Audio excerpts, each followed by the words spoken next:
नमस्कार, मी प्रमोद साळुंके. आपण पाहत आहात रणरागिणी न्यूज. मोरगाव येथे सुवर्ण पुष्प संस्था महाराष्ट्र आयोजित 108 बटूंचा सामुदायिक उपनयन संस्कार सोहळा मोठ्या उत्साहात आणि धार्मिक वातावरणात पार पडला. या भव्य सोहळ्याला सुमारे 10,000हून अधिक नागरिकांची उपस्थिती लाभली. संस्थापक सौ शोभा महामुनी यांच्या मार्गदर्शनाखाली आणि संयोजक जगदीश महामुनी यांच्या नेतृत्वाखाली हा कार्यक्रम यशस्वी झाला. श्री योगेश महामुनी यांनी प्रस्तावित केले तर श्री सुनील पंडित यांनी आभार मानले. गुरुजनांमध्ये अनुप सिंग, दत्तात्रय दीक्षित, वीरकर, नमो गुरुजी, श्याम पंडित, विवेक दीक्षित, निमेश वेद पाठक, अवधूत पंडित, सत्यवान महामुनी आणि डॉक्टर स्वानंद पंडित यांच्या वेद घोषांनी परिसर भक्तिमय झाला. कार्यक्रम सुवर्ण जोडी गौरव, वधूवर पालक परिचय मेळावा आणि आरोग्य शिबिराचे आयोजन करण्यात आले होते. स्नेहभोजनाची व्यवस्था दत्तात्रय वेद पाठक, महेश दीक्षित आणि मधुसूदन दीक्षित यांनी विशेष योगदान दिले.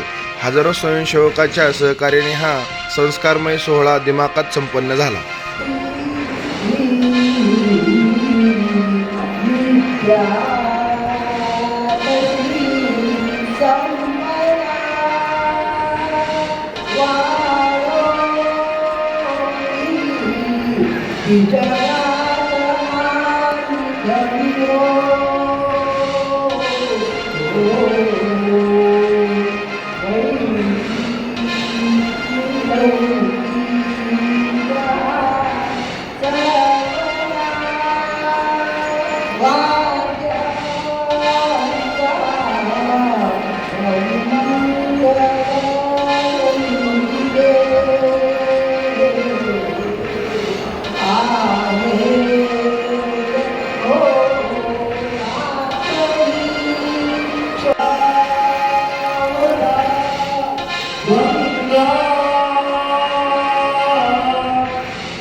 अशाच ताज्या बातम्या पाहण्यासाठी रणरागिणी न्यूज चॅनलला सबस्क्राईब, लाईक, शेअर करा.